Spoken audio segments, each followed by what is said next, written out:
Por favor, que alguien nos explique quién se equivocó, quién va a asumir el costo de este error, uno más de la Cuarta Transformación, porque resulta ser que ahora Carlos Ursúa era un neoliberal, pero resulta también que ese neoliberal fue elegido por el propio presidente de la República, el mismo que se ha cansado de decir que desde su llegada al poder, justamente ese periodo se había terminado.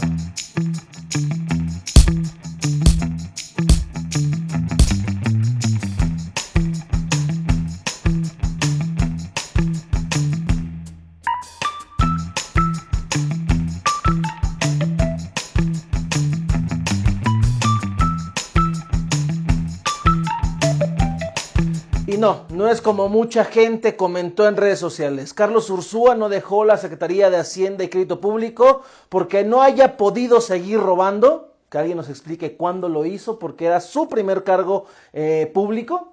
Tampoco lo hizo por incapacidad y de hecho era reconocido por varios sectores empresariales, financieros y económicos de México y el mundo como uno de los perfiles más aptos para justamente dirigir la política económica del país. Tampoco obedece a razones políticas, o mejor dicho, a razones que tengan que ver con una corrección en el rumbo de la política económica nacional. Más bien obedece a una lucha de poder dentro del gabinete de la Cuarta Transformación, que si el presidente no hace algo pronto, va a comenzar a echar a perder lo que él ha llamado proceso histórico del país. ¿Y a qué me refiero? Resulta ser que Carlos Ursúa tenía un pleito casado con el jefe de la oficina de la Presidencia de la República, es decir, Alfonso Romo, dada la gran injerencia que tuvo en el nombramiento de personas tanto en la banca de desarrollo del país, así como en el SAT, lo cual se supone era correspondencia de su secretaría.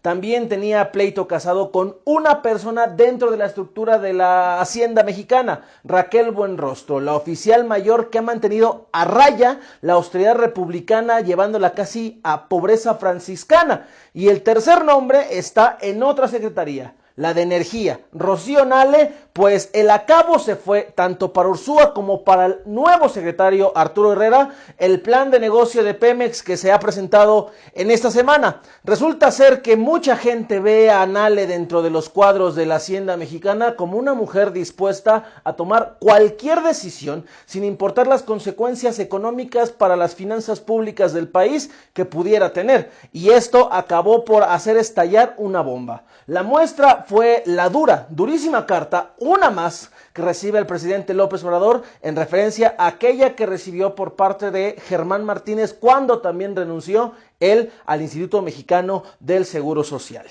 Estos tres nombres son a los que se refiere Carlos Ursúa en su carta al decir que había personajes tanto con conflictos de interés o también que poco o nada tienen que ver con el manejo de política económica en el país. Y también hace referencia a que él cree que se deben de tomar decisiones a partir de evidencias, de resultados y también de proyecciones de las consecuencias que éstas pueden tener más adelante. Abre la carta aclarando que hubo discrepancias y no solamente una o dos, sino muchas.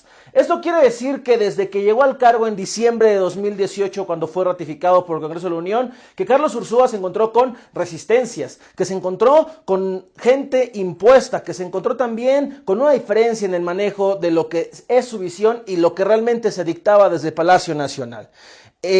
Cuando el presidente López Obrador acepta la renuncia y de inmediato nombra a Arturo Herrera como nuevo secretario de Hacienda, manifiesta que no se puede poner vino nuevo en botellas viejas, en un claro raspón a Ursúa, que fue durante la campaña de 2018 uno de los hombres más cercanos del tabasqueño y que hoy, con una relación a la baja como la Bolsa Mexicana de Valores y el peso mexicano, cierra con el presidente López Obrador. Pero también hay que analizar otra cosa. Muchos actores políticos de la Cuarta Transformación salieron a decir que la renuncia de Ursúa obedecía a su tendencia neoliberal. Tal es el caso específico de Gerardo Fernández Noroña, diputado federal por el Partido del Trabajo, y por el líder de Morena en el Senado, Ricardo Monreal. Por un lado, el legislador Fernández Noroña dijo que Ursúa había dejado su cargo por su tendencia neoliberal. Por el otro, Monreal fue más incisivo al decir que esta incluso era previsible y que se había hasta tardado en hacerla efectiva, también ignorando las disputas que en un principio les mencioné. Y a propósito de estas dos posturas, entonces es necesario preguntar: ¿quién se equivocó? ¿Quién llevó a un supuesto neoliberal al gabinete de la transformación que iba a acabar, retomando esa frase y forma poética de referirse a ello desde el 1 de julio, para acabar con la larga noche del neoliberalismo en el país? ¿Quién invitó a Ursúa si se suponía que iba a ser el encargado de la política económica, porque López Obrador lo anunció desde antes que iniciara incluso la campaña presidencial? Ese error del presidente, ese error de los que no lo dejaron quizá trabajar a aquellos a los que se refirió en su carta. ¿Quién se equivocó? Porque inevitablemente, si muchos iluminados de la Cuarta Transformación ya lo veían venir, entonces, ¿por qué nadie se acercó con el mandatario nacional para advertirle que alguien estaba traicionando su forma de ver, la forma de dirigir la economía del país? Lo que es una realidad es que hubo reacciones por todas partes tras la renuncia de Ursúa. El dólar se disparó en casi 1.5%. La Bolsa Mexicana de Valores perdió 800 puntos. Sectores empresariales comenzaron a manifestarse y se calmaron un poco las aguas cuando apenas habían pasado unos minutos del anuncio oficial por parte del ahora exsecretario, cuando el presidente López Obrador presentaba a Arturo Herrera, quien no parecía muy animado, por cierto, al momento de su presentación. Lo que es una realidad es que ya van al menos 5 bajas, pero esta es la primera que se da en la primera línea de poder del presidente de la República, porque si hay una secretaría poderosa en estos nuevos tiempos, es la que maneja el dinero que se ha manejado a cuentagotas y que en muchas partes se quejan justamente por la falta de él.